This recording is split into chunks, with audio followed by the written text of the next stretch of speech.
this video, I'm going to be talking about the best mobile phone networks for using your phone while on holiday, particularly in the European Union. Now, if you find this useful, please make sure you hit that like button and you also subscribe to the channel. But also do leave comments in the videos of your own experiences and networks that you've used that you found useful. A couple of quick tips before we start. If you are worried about racking up a huge bill while on holiday, of course you can turn data roaming off and then just use your Wi-Fi in your hotel to surf and make calls. Also, some providers will allow you to put a limit on your bill. So if your charges start to hit a certain level, then they will stop and they will warn you. But what I'm going to do is go through the providers that give free EU roaming and those that don't. Now, if you remember, before 2017, most mobile phone networks did give us free EU roaming, but of course that's changed largely thanks to Brexit. So there is an article on the Money to the Masses website, which we'll put a link to in the notes below, to give you all the details.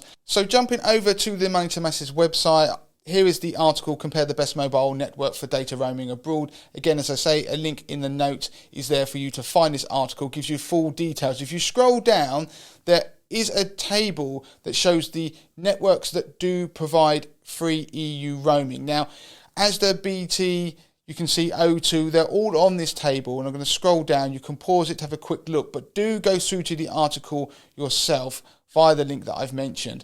The thing to note is that these will provide some free EU roaming, and there is usually limits. Also, it can depend on when you join these networks as well, so the rules can be different. So make sure before you go away on holiday that you do check with your networks, you don't get caught out. These are the companies that do provide free EU roaming to at least some of their customers.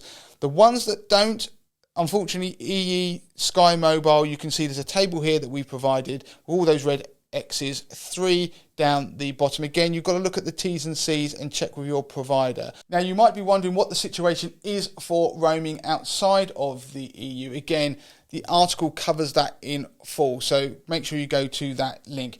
If you found this video useful, please make sure you like it and you also subscribe to our channel, but also share it with other people who you think might find this useful.